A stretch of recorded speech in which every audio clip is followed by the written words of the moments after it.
Bonjour et bienvenue dans l'entreprise Fermenting & Co au Sables d'Olonne.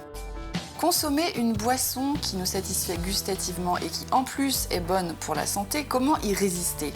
C'est tout l'enjeu de cette entreprise qui s'est spécialisée dans la production de boissons pétillantes et fermentées sans alcool comme le kombucha. Cette jeune brasserie a pour objectif de produire 70 000 bouteilles en 2024 et 100 points de vente répartis entre Nantes et La Rochelle lui font déjà confiance. Alors comment se passe cette production et qui en est à l'origine? Pour le savoir, je rejoins tout de suite Alexia, la fondatrice de l'entreprise.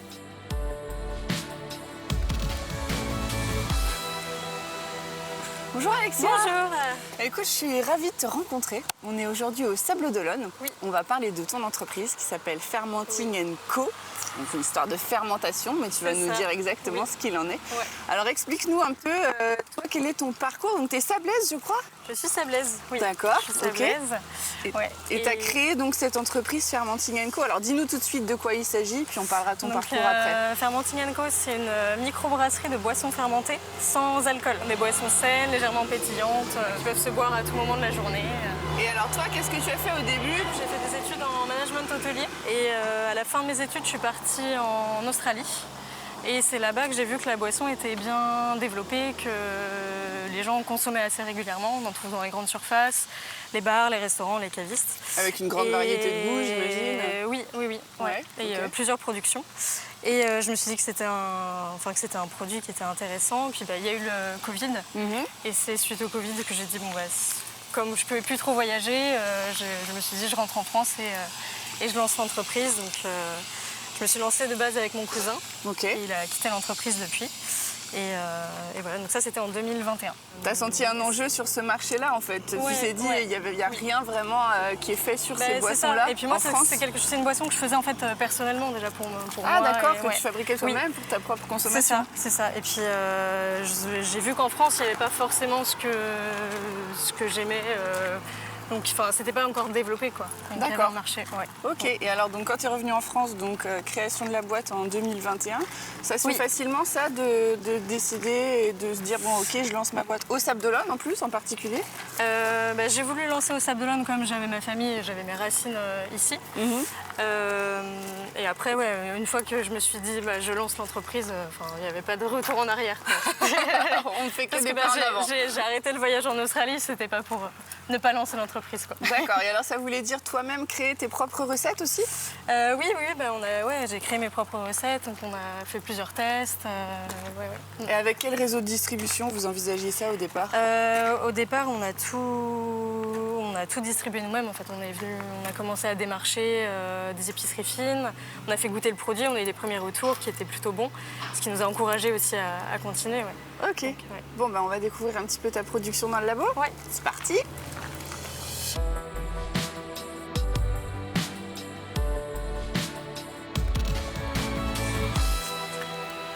Donc là, ça y est, on est dans ton entrepôt. C'est ça. Donc vous avez Oui. déménagé il n'y a pas longtemps. On a déménagé le 1er juillet, oui, donc c'est assez récent. C'est encore tout neuf. C'est encore tout neuf, il y a encore des finitions.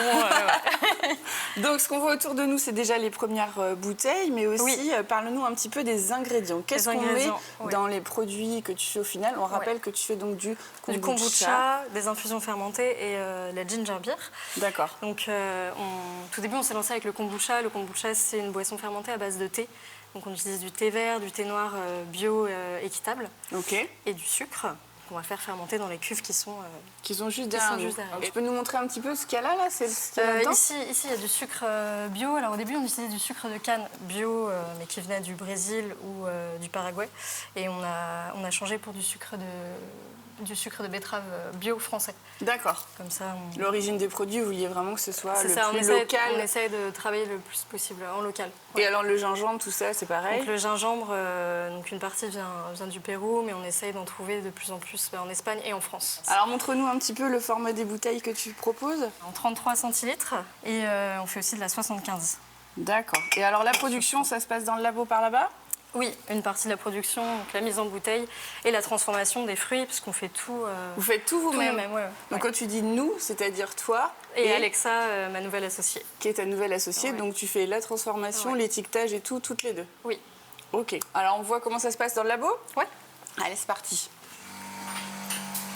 Ok, donc là on se retrouve dans ton labo. Dans le labo, oui. C'est là que tout se passe. Alors explique-nous un petit peu les différentes étapes de ta production alors. Du coup, une fois que les cuves sont en fin de fermentation, qu'elles sont prêtes, qu'elles sont à l'acidité qu'on veut. Ça dure un petit peu de temps? Ouais, c'est entre 10 et 15 jours. Ah oui, quand même, ok. On mesure le sucre, le pH, et quand ça nous convient, on va prélever donc, les cuves et on va venir aromatiser. Et donc c'est ici qu'on va transformer le gingembre, le citron.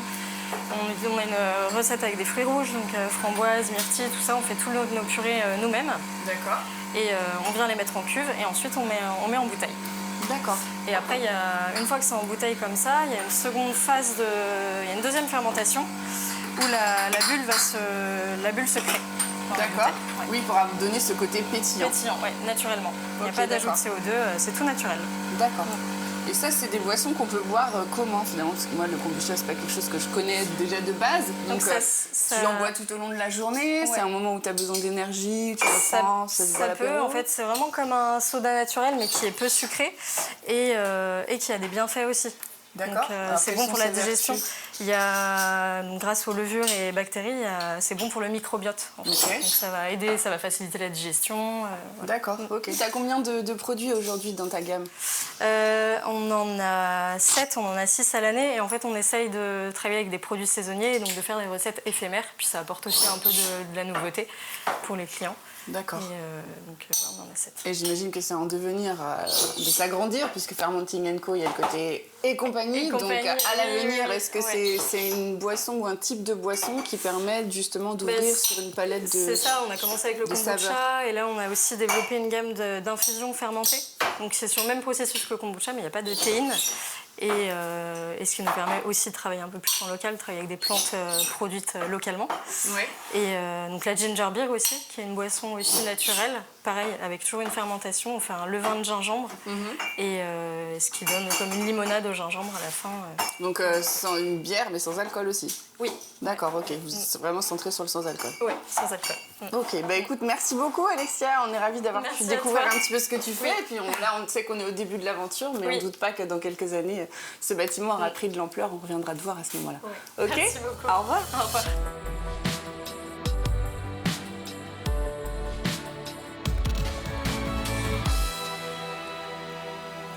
Alors Alexia, toi, tu es donc la deuxième associée, la deuxième personne responsable de cette entreprise avec Alexia. Toi, quelle est ta fonction dans l'entreprise?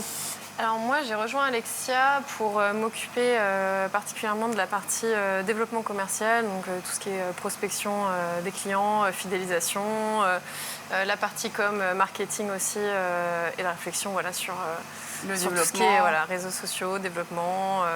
En général. Voilà, exactement. Alors justement, raconte-nous un peu, là, vous en êtes où maintenant que vous avez déménagé ici? C'est quoi l'enjeu pour toi? Faire connaître la marque? Quelles sont tes pistes? Alors on a eu pas mal d'enjeux effectivement l'année dernière quand je suis arrivée. On a commencé par revoir notre packaging. Ouais. Donc on a revu notre étiquette avec une graphiste cette année. Donc c'est sorti au mois de mai. Donc voilà, on a revu, là il y a la petite jarre de fermentation qui représente la base où le kombucha est fait à la maison, c'est en jarre. Donc, et on commence tout le temps nos recettes, nos tests dedans.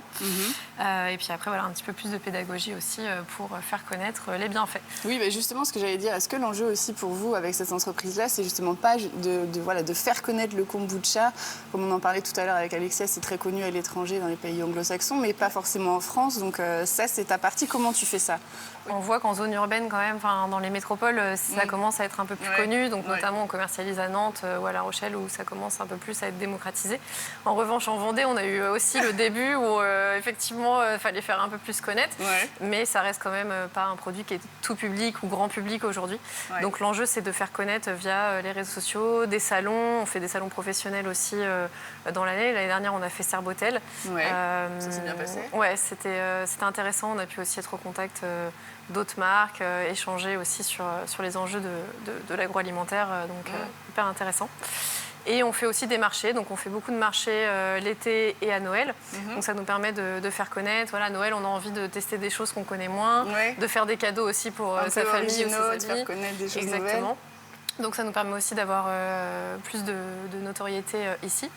Et on a développé un peu plus aussi le click and collect. Donc aujourd'hui, alors on a commencé avec notre première brasserie, mais qui n'était pas forcément bien localisée. D'accord. Donc l'idée de déménager dans cette zone, c'est aussi d'accueillir en direct, de pouvoir vendre nos produits et de faire une petite visite et pourquoi pas une dégustation aussi pour ceux qui souhaitent découvrir. Alors j'ai vu aussi que sur vos réseaux, vous faisiez des ateliers. Ça se fait toujours ça, un atelier où on apprend à faire son kombucha? Oui, alors là c'est le premier fin septembre au Café Gonflé à La Roche-sur-Yon. Donc un partenaire client de Fermenting & Co. Et on va continuer si ça marche bien. Voilà, c'est plutôt encourageant parce qu'on a eu, je crois en 1 heure, tout était quasiment complet. Donc je pense que les gens ont envie de m'inscrire. Je m'inscrirai au prochain. Voilà, donc oui, je pense que les gens ont aussi envie de comprendre comment ça fonctionne et puis de tester à la maison. Et alors du coup, dans cette entreprise, toi qui t'occupes de la com, etc., d'ici quelques années, si on vient vous voir dans 5 ans, tu l'imagines comment? Tu veux que ça reste à taille humaine ou alors vraiment, vous voulez pousser la production pour aller plus loin? Non, nous, avec Alexia, on a toujours... c'est la raison aussi pourquoi on s'est associés, c'est qu'on a les mêmes envies, les mêmes valeurs et on a envie d'avoir une brasserie qui reste à taille humaine, de pouvoir produire de qualité et de toujours sélectionner les meilleures matières premières possibles, donc le plus local possible, en France, et de garder quand même une production artisanale sans ajout de CO2. Aujourd'hui, on fermente comme à la maison, donc avec une mer de kombucha, avec la base classique sans ajout de CO2 ni d'arômes artificiels. Donc l'idée, c'est de rester sur ça et de quand même commercialiser en région. Je pense que l'idée, ce serait d'être présent chez les revendeurs, comme on disait tout à l'heure, CHR, cave, épicerie, restauration. Mais dans la région, et puis envoyer si on nous demande un peu plus loin, mais rester à taille humaine. À taille humaine. Ok, très bien. Bah, écoute, merci beaucoup. On viendra voir ça du coup dans quelques années et puis goûter à vos kombucha. Et puis merci de proposer cette production en Vendée. À bientôt. À bientôt.